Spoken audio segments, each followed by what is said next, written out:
नमस्कार दोस्तों, इस वीडियो में हम बात करेंगे संत शिरोमणि सद्गुरु रविदास जी के बारे में। रविदास जी एक कवि, संत, समाज सुधारक और एक आध्यात्मिक व्यक्ति थे। दोस्तों, भले ही उनका जीवन विवरण अनिश्चित हो और अच्छी तरह से ज्ञात ना हो, परंतु अनेक विद्वानों और इतिहासकारों का मानना है कि उनका जन्म उत्तर प्रदेश के वाराणसी शहर में माघ पूर्णिमा के दिन हुआ था। इसीलिए हर वर्ष माघ पूर्णिमा के दिन उनका जन्म जयंती मनाया जाता है। कहा जाता है कि रविदास जी चमड़े के काम करने वाले एक अछूत समुदाय से थे और वे खुद पूरे लगन और मेहनत के साथ चमड़े से जूते बनाने का काम किया करते थे। इन सब के बावजूद वे भक्ति मार्ग से जुड़े और जीवन भर समाज में फैली कुरीति जैसे जात पात के अंत के लिए काम किया।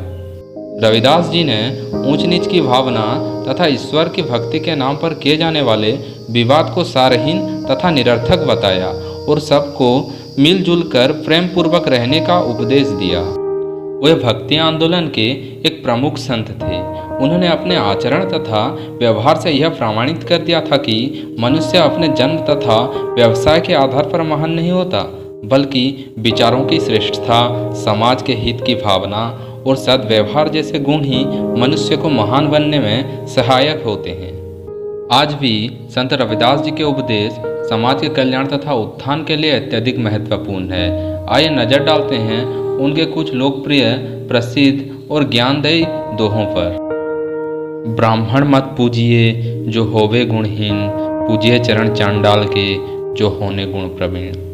किसी व्यक्ति को सिर्फ इसलिए नहीं पूजना चाहिए क्योंकि वह किसी ऊंचे कुल में जन्मा है। यदि उस व्यक्ति में योग्य गुण नहीं है तो उसे नहीं पूजना चाहिए। उसकी जगह अगर कोई व्यक्ति गुणवान है तो उसका सम्मान करना चाहिए, भले ही वह कथित नीची जाति से हो।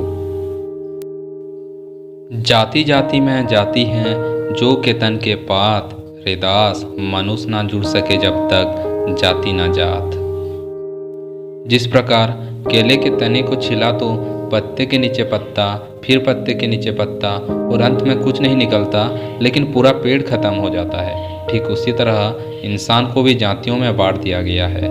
जातियों के विभाजन से इंसान तो अलग अलग बंट ही जाते हैं, अंत में इंसान भी खत्म हो जाते हैं, लेकिन यह जाति खत्म नहीं होती।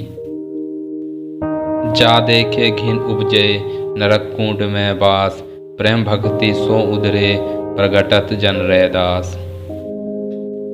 जिस रविदास को देखने से लोगों को घृणा आती थी, जिनके रहने का स्थान नरकुंड के समान था, ऐसे रविदास का ईश्वर की भक्ति में लीन हो जाना ऐसा ही है जैसे मनुष्य के रूप में दोबारा से उत्पत्ति हुई हो।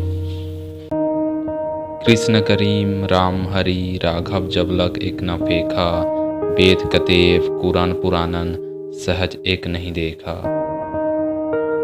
राम, कृष्ण, हरि, ईश्वर, करीम, राघव सब एक ही परमेश्वर के अलग अलग नाम हैं। वेद, कुरान, पुराण आदि सभी ग्रंथों में एक ही ईश्वर की बात करते हैं और सभी ईश्वर की भक्ति के लिए सदाचार का पाठ पढ़ाते हैं। दोस्तों, इस वीडियो में बस इतना ही। उम्मीद करता हूँ वीडियो आपको अच्छा लगा होगा। अगर अच्छा लगा है तो प्लीज़ लाइक कर देना, चैनल को सब्सक्राइब कर देना। मिलते हैं अगले किसी वीडियो में, तब तक के लिए धन्यवाद।